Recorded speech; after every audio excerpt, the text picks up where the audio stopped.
Muni and Imani had been best friends since they were little girls. They did everything together, from playing in the park to studying for exams. Now that they were adults, nothing seemed to have changed. Muni trusted Imani with all her secrets, and Imani was like a sister to her, or so she thought.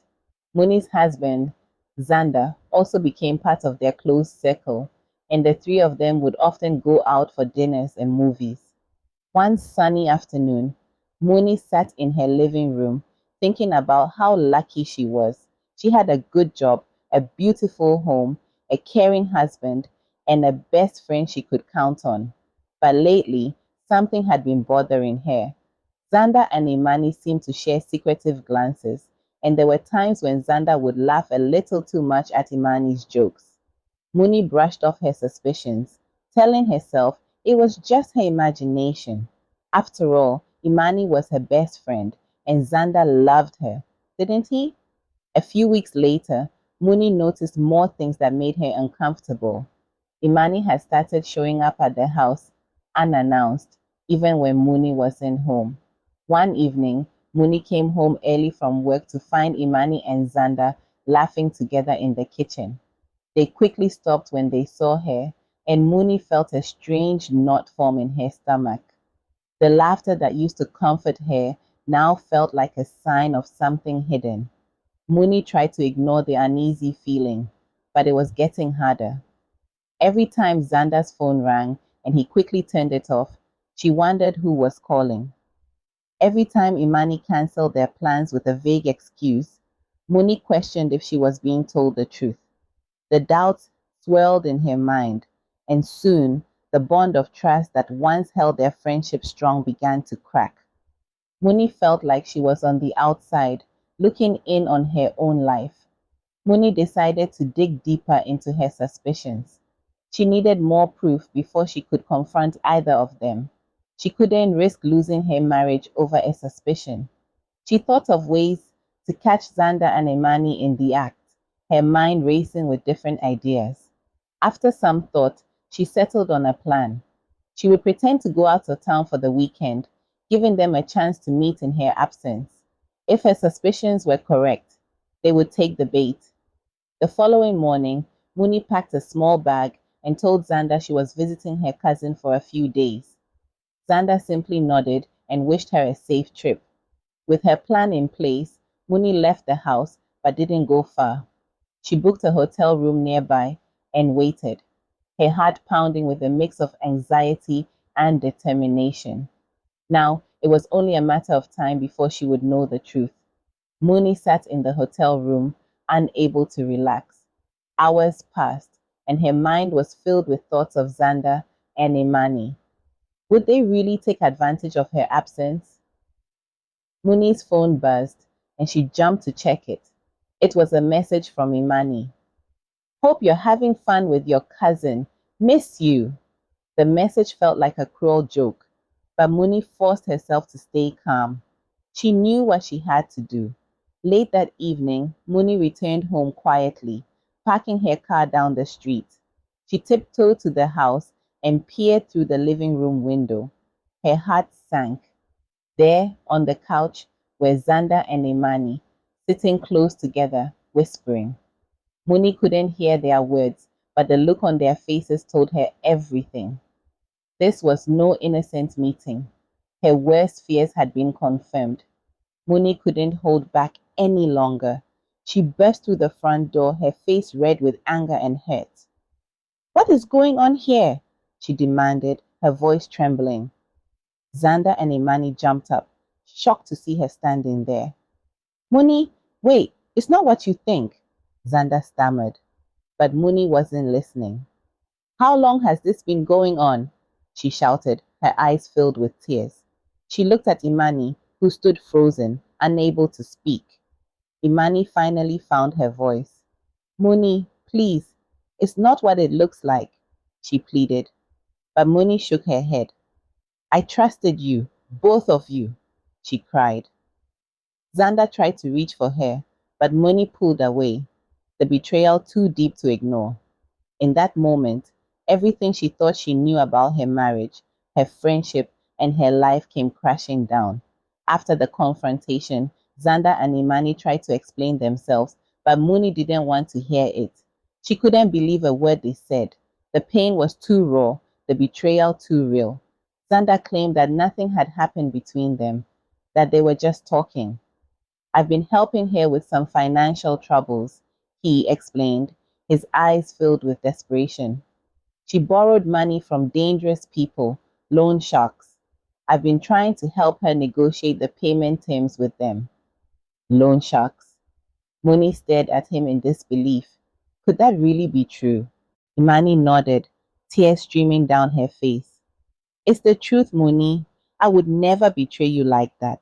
Xander and I were only meeting in secret because we didn't want to worry you. But Muni's heart was too shattered to trust them. Whether or not they were telling the truth, the damage had been done.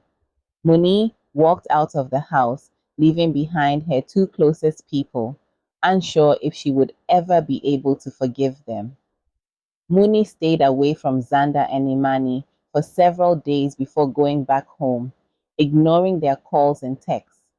She needed time to process everything. Her cousin, Vivian, advised her to give them a chance to explain. What if they're telling the truth, Muni?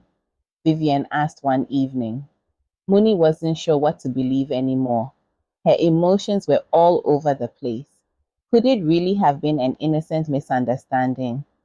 Was it possible she had let her suspicions get out of control?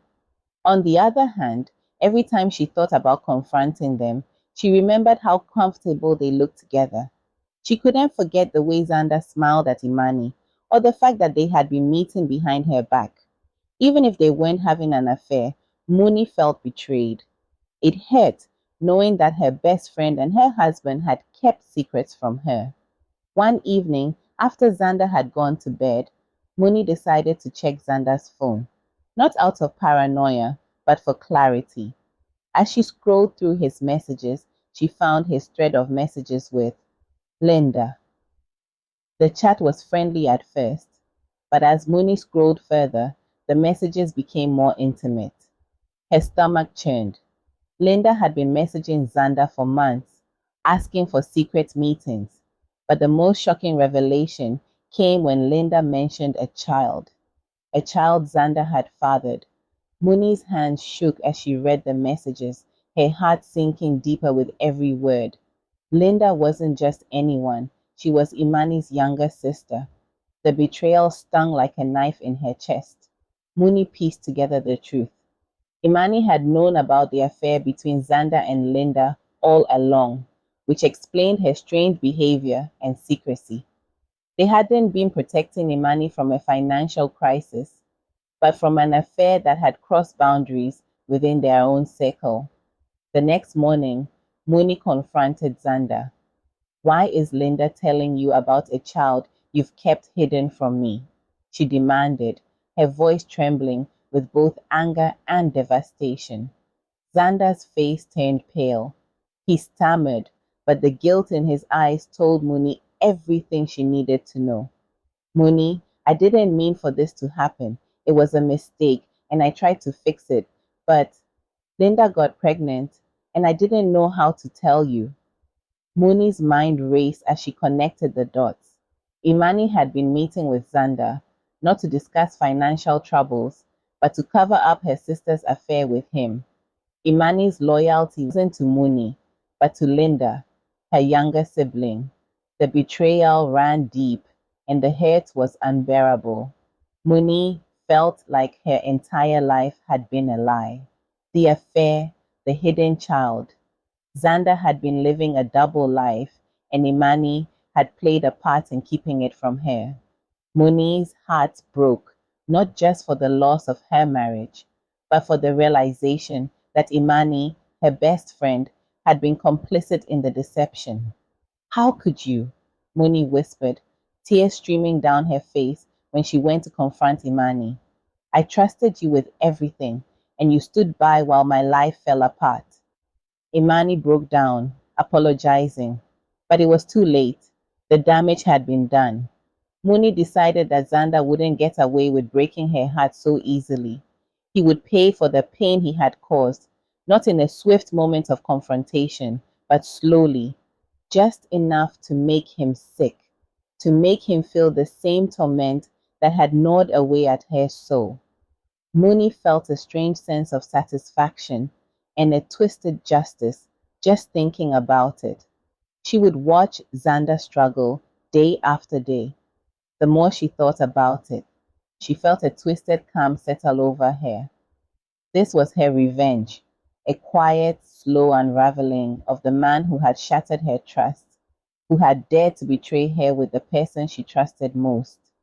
He would feel the pain for a long time, just as she had. The lesson to be learned is that revenge, though it may provide temporary satisfaction, ultimately perpetuates pain and destruction. In seeking vengeance, Muni poisons not just her betrayer, but also her own heart, preventing her from healing. The pursuit of retribution can trap individuals in a cycle of bitterness and suffering, and true peace can only come from letting go of the hurt and finding a path toward healing and forgiveness. Hi, fam. Hope you enjoyed this story. What would you have done if you were in Muni's shoes? Would you have forgiven Xander or walked away for your peace of mind? Or would you have plotted an elaborate revenge just as Muni did? Let us know in the comments. We love hearing from you. Also, if you missed the sequel to this story, it's up on the channel. Watch how far Muni went in exacting her revenge against Xander. Don't forget to subscribe and hit the notification button so you don't miss any of your favorite African folk tales. Until next time, it's bye from us at Apenthene African Stories.